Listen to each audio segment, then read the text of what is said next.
नमस्कार मैत्रिणींनो, स्वागत आहे तुमचं आपल्या ब्लाऊज शिलाई क्लासमध्ये. आज आपण बघणार आहे princess cut blouse cutting and measurement. हे बघू शकता, प्रिन्सेस कट ब्लाऊजची आपली उंची आहे 12 इंच, रुंदी आहे 12 इंच आणि उंची आहे आपली 15 इंच.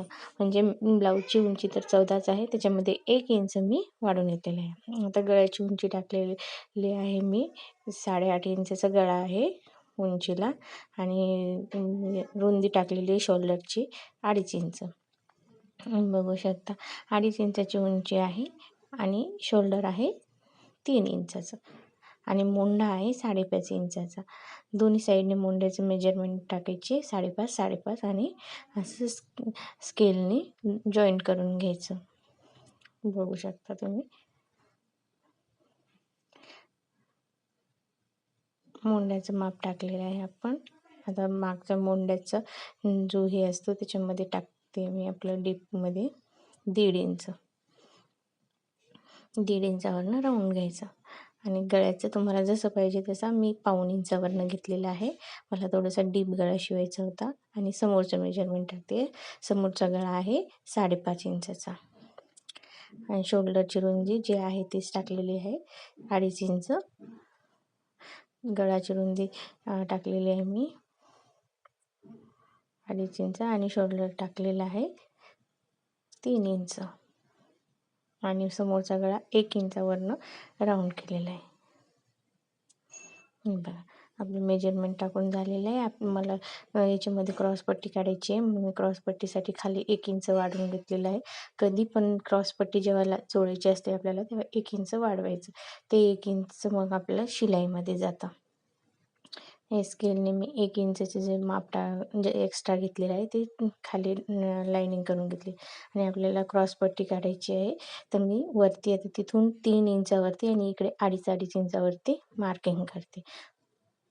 3 आणि खालचं 1 म्हणजे आपली 4 इंचाची आणि इकडे 3.5 इंचाची अशी क्रॉसपट्टी होते आणि तिथून मी आपल्याला जो टक्स लावायचा आहे तिथं मी हे करते. तुम्ही असं टक्स पण लावू शकता. दोन्ही सांगते मी. टक्स पण मारून ब्लाऊज शिवू शकता आणि अलीकडनं 1.5 इंच एक्स्ट्रा घेऊन सुद्धा शिवू शकता. मी दोन्ही सांगत आहे या ब्लाऊजमध्ये. 2 प्रकारचं बघायचं आहे आपल्याला. आता हा जसा आहे तसा टक्स पण घेऊ शकतो तुम्ही आणि हे असं पण करू शकता. हे 2 प्रकार झालेले आहे आपले प्रिन्स कटमध्ये. आणि मी हे इथं पण 1.5 इंचच घेतलेलं आहे. मागचा पुढचा गळा 1.5 इंचच घेतलेला आहे आणि आता क्रॉसपट्टी कट करून घेऊ आपण. क्रॉसपट्टी कट केल्यानंतर बाकीचं साईडचं तर मागचा गळा घेते मी कट करून. आपल्याला हे कापड कसं ब्लाऊजचं पीसच आहे, अस्तर वगैरे काही नाही लावायचं याला, जसं आहे तसं शिवायचं आहे. त्याच्यामुळे कापड थोडंसं कमी पडण्याची शक्यता असते म्हणून खूप ॲडजस्टमेंट करून शिवायचं आहे. कारण गळ्याला पण पट्ट्या लागते त्याला आणि क्रॉसपट्टी वगैरे सगळंच काढावं लागतं याच्यामध्ये.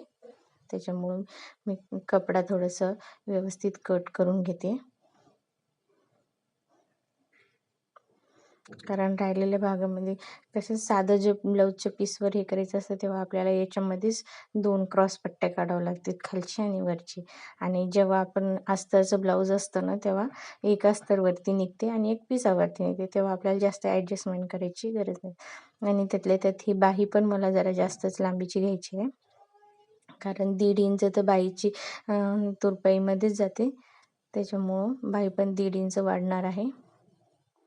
हे बघा मी मागचा भाग कट केला, तर समोरच्या भागचे प्रिन्स कटचं कट करून घेते. आणि प्रिन्स कट ब्लाऊज कट करताना साईडचं थोडंसं समोरचा भाग जो असतो 1 ते 1.5 इंचांनी वाढवून घ्यायचा, म्हणजे तो आपल्या टक्समध्ये जाणारा भाग असतो. आता हा समोरचा गळा कट करते मी, बघू शकता तुम्ही. आणि आता हे राहिलेल्या कापडामध्ये आपल्याला खूप सारे ॲडजस्टमेंट करायची आहे. कारण बाही लांब असल्यामुळे कुठे जॉईंटसुद्धा द्यावं लागते. ते लक्षात ठेवायचं की आपल्याला कुठे जॉईंट द्यायचं, कापड कुठे कमी पडलेलं आहे. बघू शकता हा समोरचा भाग आहे आणि हा मागचा भाग. आपण दोन्ही साईडची तुम्हाला कटिंग दाखवली आहे. तुम्हाला जर माझा व्हिडिओ आवडला तर व्हिडिओला लाईक करा, शेअर करा आणि चॅनलला सबस्क्राईब करायला विसरू नका. थँक्यू.